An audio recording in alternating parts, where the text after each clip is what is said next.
Hello everybody and welcome. My name is Tilly and today we're going to be having a look at the key management challenges that Tennis Victoria is currently facing. So we play a critical role in shaping tennis culture and access to tennis across the state, and today we're going to have a look at some of the core challenges that are impacting our growth and sustainability and explore some strategies to overcome these. Okay, so having a look at the three challenges I have found. So firstly, declining participation, especially among juniors and time-poor individuals.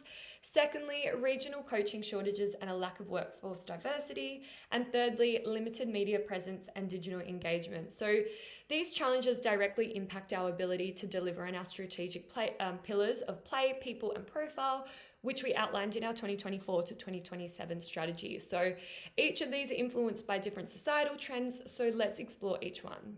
Okay, so starting off with declining participation. So Tennis Victoria, we saw a drop in junior participation through clubs, falling 3.3% in 2022. We also found that time-poor individuals are now opting for low commitment sports that don't require weekly competitions, things such as pennants. And on top of this, due to increased cost of living, this may potentially be another reason we're seeing a decline. So for a child to participate annually, it costs on average about $632, and for an adult, it's about $387.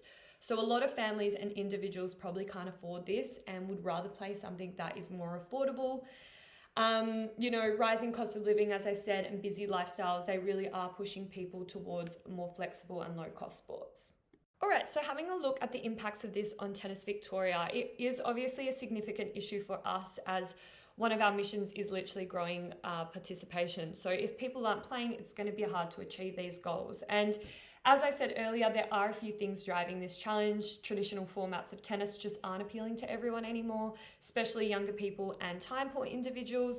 Life's busy and not everyone wants to commit to regular competitions or travel to and from matches. So on top of that, we've also got the cost of living making it harder for families to afford ongoing fees.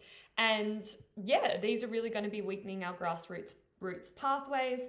And pretty much all of this threatens the sustainability of our sport, not just financially, but also our sports ecosystem. So fewer players means fewer clubs thriving, less talent coming through, and also less connection with the community. So looking at the two solutions that I propose for this challenge. So the first one is implementing a school-based program, which would see us partner with the Department of Education in Victoria to deliver free or subsidised after-school programs directly on school grounds. So firstly, this would reduce the cost of barriers for families across Victoria.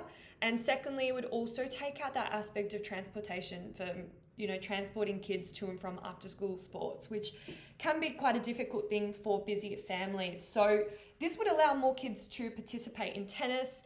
And then from there, if it was something that they really enjoyed, their families would be more inclined to register them with their local club if they know that their kid really likes the sport. The second solution is launching a statewide Sunday evening social tennis initiative. So these would be rolled out at the start of daylight savings and run through summer and kind of provide a relaxed and low cost session for adults to enjoy, which could just be like social games and then like a barbecue drinks kind of thing afterwards. So much more appealing to adults seeking more fun, flexible and non-competitive sports. And these events would be priced at a lower price point. And being a Sunday, I think that's a really good day to do it, as a lot of people, are free on Sunday evenings, and it kind of, people can kind of just come and go, and it's also a nice way for people to end their week. So both of these ideas kind of align with the play pillar and promote inclusive and community-orientated participation.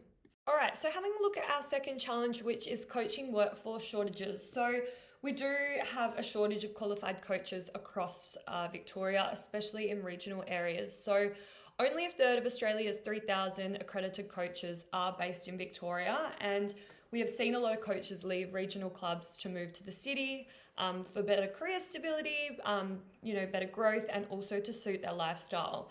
And on top of this, we also don't have that many women in coaching roles across Victoria.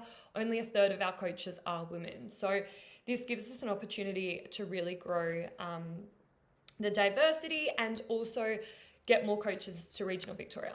All right, so what are the impacts of this on Tennis Victoria? Well, it is pretty significant because without enough skilled people in the system, especially coaches and obviously volunteers as well, it's going to be really hard to deliver programs and support player development across the state. So when clubs can't run programs due to staffing issues, especially in regional areas, it's going to weaken the entire player pathway and limit the growth at grassroots levels. So on top of that, the lack of women in coaching and leadership roles makes it harder to create an inclusive and supportive environment, which is something that we are really aiming for in our strategy. So overall, the challenge directly affects the organisation's ability to grow the sport and meet its goals around participation, development, and community connection.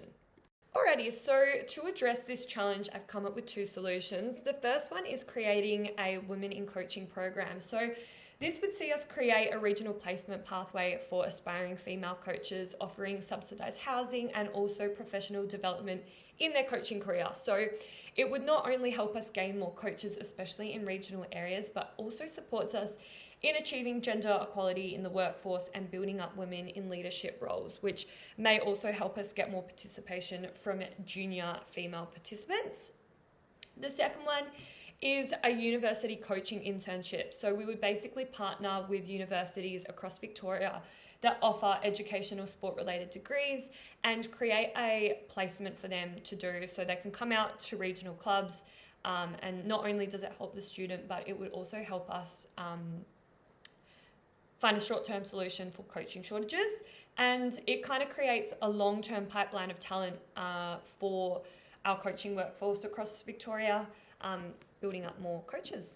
All right, so our third challenge is Tennis Victoria's low social media profile and visibility. So outside of the Australian Open, tennis gets little coverage, and we often see other team sports in Australia really dominate their online presence all year round due to, you know, their club-based culture and also having such a huge fan base. So the little diagram that you see there, you can see that us compared to a lot of the other state teams or organizations, they have such a huge TikTok following. And for us, we actually have less than 150 followers, which means we're really missing a major opportunity to connect with younger audiences and also those that are on social media. And in today's digital landscape, we must be able to connect with our audience, which is through online. So to grow our organization and our brand, we really need to be relevant on these platforms. So how does this challenge impact Tennis Victoria? Well, the whole challenge is kind of all about how tennis is seen and talked about in the wider community. And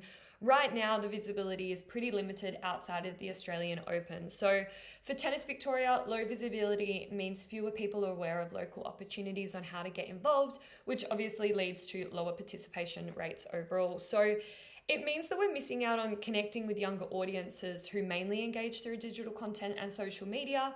And without that, Tennis Victoria, we risk becoming less relevant to the next generation of potential players and also fans. And finally, limited media visibility kind of impacts our commercial growth. So if our sport isn't seen, it's going to be much harder to attract people and also sponsors and develop a really strong fan base. So these are really important for our long-term sustainability. Alrighty, so to address this challenge, the overall kind of thing is to hire a full-time social media person who could help us carry out both of these proposed strategies. So the first one would be creating a day in the life TikTok series. So we'd basically get 2 state Victorian junior players and kind of do like a little TikTok series documenting like their routines, their trainings, meals, and also coaching interactions. So we could do a little mic'd up session, which kind of like follows them out throughout their day. And I think this would be a really great idea as it's something that's pretty relevant on TikTok right now.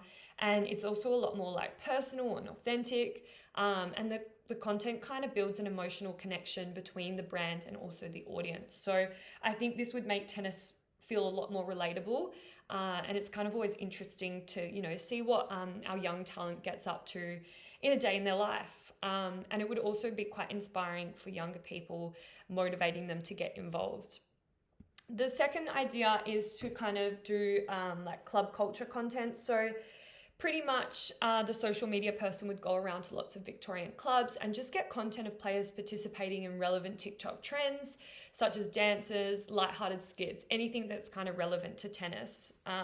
which again would really encourage our younger audiences to engage with us on our social media. So these ideas kind of help to show that tennis, it can be a lifestyle and it's not just like a super competitive sport.